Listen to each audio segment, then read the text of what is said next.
Turkish Elvish honey. Chairman Jing Shi of the Communist Party of China, CPOC, studied the jar in anticipation. He was a man of extravagant taste, and it didn't get fancier than this, buying honey worth its weight in gold. Jing smelled the honey, and the sensation took him closer to heaven. He closed his eyes and pictured himself on top of the world, listening to serene music in a Tibetan temple on the top of a mountain. The association with Tibet surprised Jing. He didn't care for the monks and their music. Furthermore, the party he oversaw brutally subjugated the Tibetan people decades earlier. Am I getting soft as my age advances? Jing thought for a moment. Jing brushed off the notion. He was approaching 67 years of age, but he was still a man of power, and in many ways in the prime of his life. The longest living emperor, the Qianlong Emperor, who lived in the 18th century, lived until 87. Jing, who had expertise in Chinese and modern medicine, strived to outlive that legendary emperor. Jing grabbed a spoon and ingested a spoonful of the exquisite honey. It tasted as amazing as it smelled, but as the taste faded in his mouth, Jing felt dissatisfied and restless. Eating honey that cost more than the average annual salary in China hadn't resolved the issue that kept frustrating Jing, and filled him with anger. Jing felt the people should worship him like they had worshipped the ancient emperors. Instead, his subjects were busy slandering him behind his back. How did the ungrateful masses dare to treat him like this? They should deify him for his leadership. During Jing's reign as the chairman of the Communist Party, China had risen to its rightful place as the center of the world. Yet the topic of this month's column was an insult to his person. The WeChat voters had decided that this month's topic should be, "How I intend to improve my character during the year of the ox." This topic was nothing but dissent towards his leadership, and was a dangerous column to write.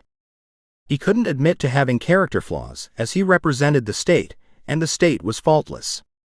But he couldn't be too arrogant, as that would contravene his promise to the people. Jing had promised the Chinese public a change when he reformed the Chinese Communist Party, CCP, into the Communist Party of China, CPOC. The party's name change was Jing paying lip service to the Western world. This was to secure international trade, which was crucial for his ambitions.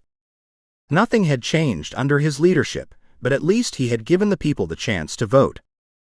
Although Jing had restricted the popular vote to entail the topic of his monthly column in China Daily, this cosmetic change hadn't caused him any grief until this month. Jing closed his laptop. He wouldn't write that article, the topic was beneath him. Instead, he would have sex to release his frustration. Jing's latest concubine, the 23-year-old winner of the national Chinese pageant, the stunning Min Li, had improved Jing's life in that aspect. Jing summoned Min Li, and she told him that she would arrive in 30 minutes.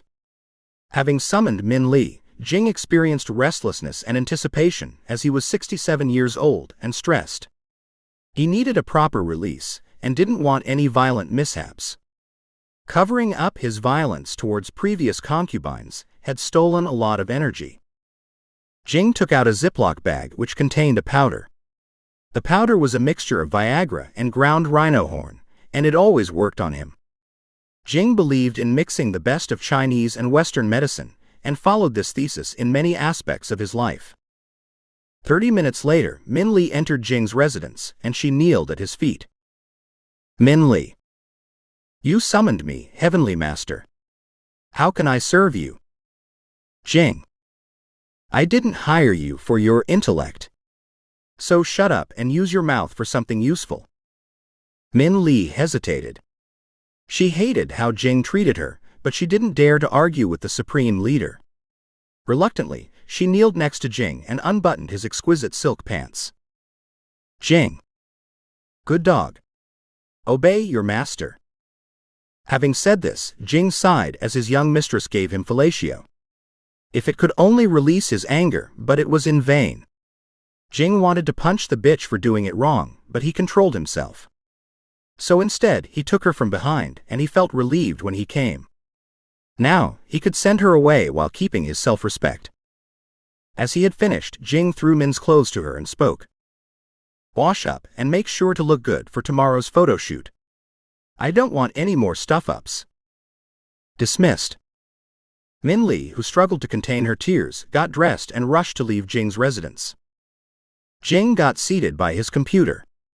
He checked if the advanced AI that supervised the Chinese population had found any new enemies. It had.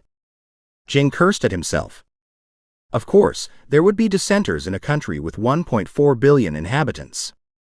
The ancient emperors were wise, secluding themselves in their forbidden cities. That way, they had never faced the opinions of regular citizens. Jing knew he shouldn't look, but he couldn't help himself. Knowing which enemies the AI had identified was his drug, and he could not break the vicious addiction. Jing's eyes got fixated on the file of Eileen Liu. Her file said that she was a 28-year-old lawyer and civil rights activist.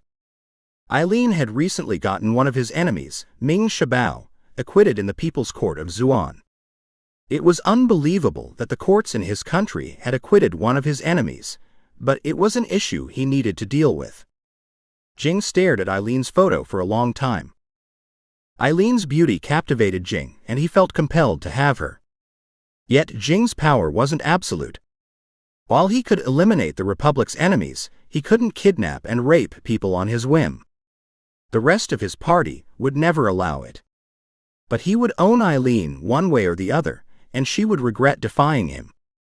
Filled with rage, Jing picked up his expensive jar of honey and threw it against the wall, splashing honey across the room.